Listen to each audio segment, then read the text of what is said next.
मध्य पूर्व के देशों के बीच चल रहे वर्चस्व भीषण युद्ध के चलते भारत के जूता व्यापार में 15 से 20% की महंगाई बढ़ती नजर आ रही है। जूते में प्रयोग होने वाले लगभग 34 प्रकार के कच्चे माल में से 32 कंपोनेंट सीधे क्रूड ऑयल से जुड़े हैं, जिनकी कीमतों में बढ़ोतरी और कालाबाजारी के कारण जूते की कीमत में 10 से 20% का इजाफा हो गया है। गैस की किल्लत के चलते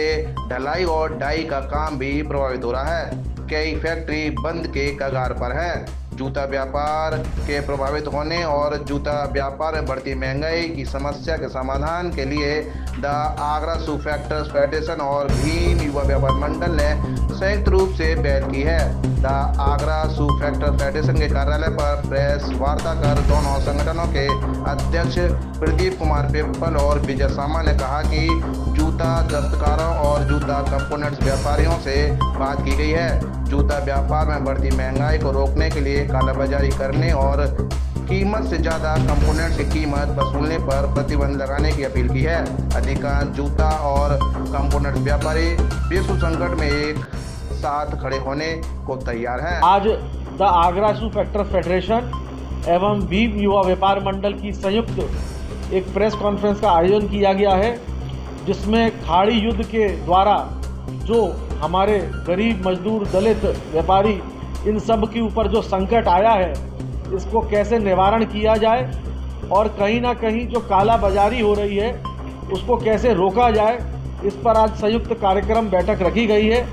क्योंकि कहीं ना कहीं भारत सरकार और उत्तर प्रदेश सरकार की योगदान की हम सराहना करते हैं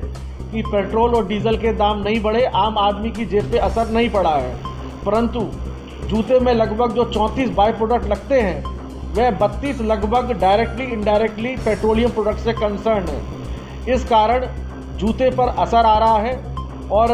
हम नहीं चाहते हैं कि आम आदमी की जेब पर वजन डले, इसलिए आज हम लोगों ने इस कार्यक्रम का आयोजन किया है। लगभग 25 से 30% की तेज़ी आ गई है। मिसाल के तौर पे आपको बताऊं, अगर मान लीजिए कोई 250 रुपये का जूता जो खाड़ी युद्ध से पहले बिकता था, आज महंगाई के कारण उसकी कीमत लगभग 290 रुपये 280 रुपये के आसपास जा रही है और कहीं ना कहीं ये आम आदमी की जेब पे असर डालेगा। खास करके जो हमारे छोटे दस्तकार भाई हैं, दलित भाई हैं, उनकी जेब पे ज़्यादा असर डालेगा, क्योंकि हर व्यक्ति अपनी लिमिटेड पूंजी से काम करता है और उस पूंजी में जब और महंगाई आ जाएगी तो कहीं ना कहीं उसका चूल्हा जलने में भी दिक्कत आएगी। तो हम लोगों ने आज संयुक्त बैठक रखी है कि ऐसे क्या हम लोग करें जिससे कि हमारे आम आदमी, हमारे दस्तकार भाई की जेब पे वजन ना पड़े। और आपके माध्यम से हम सबसे अनुरोध करते हैं कि आपदा में अवसर ना ढूंढें, क्योंकि जो काला बाजारी है वो कहीं ना कहीं आम आदमी की जेब पर असर डालेगी। जो आपके पास ओल्ड स्टॉक परचेज हैं वह आप आम आदमी को पुराने रेटों पे दें, कारखानों को पुराने रेट पे दें। जब आपके पास महंगी दरों का माल आए तब आप हमारे साथ संयुक्त बैठे तो हम लोग उसकी MSP फिक्स करेंगे, ताकि एक यूनिफॉर्म के हिसाब से सब लोगों को रेट डिसाइड हो तो आसानी रहेगी। मैं प्रदीप कुमार पिप्पल, अध्यक्ष भीम युवा व्यापार मंडल आगरा। आज एक संयुक्त प्रेस वार्ता द आगरा शू फेडरेशन एवं भीम युवा व्यापार मंडल के सभी पदाधिकारियों के बीच रखी गई है, जिसका मुख्य उद्देश्य है कि जो वैश्विक संकट आया हुआ है इस समय वॉर के दौरान, उससे जो प्राइस हाइक हो रहा है रॉ मटेरियल का और शू कंपोनेंट्स का, जिससे जूते पर उसका पूरा असर आ रहा है। तो आज संयुक्त बैठक में सभी व्यापारियों ने, कारखानेदारों ने, रॉ मटेरियल सप्लायरों ने, कंपोनेंट मैन्युफैक्चररों ने, सबने बढ़ चढ़ के हिस्सा लिया और एक साथ एक सुर में एक ही संदेश दिया कि हम इस वैश्विक संकट के अंदर देश के साथ हैं और किसी प्रकार की हम लोग एक दूसरे को परेशानी में एक दूसरे का साथ देंगे। एक अनुमानित तौर पर ये आंका गया है कि 10% से लेके 25% तक की तेज़ी रॉ मटेरियल में अब तक हो चुकी है, जिसका सीधा असर जूते की मैन्युफैक्चरिंग पर पड़ेगा।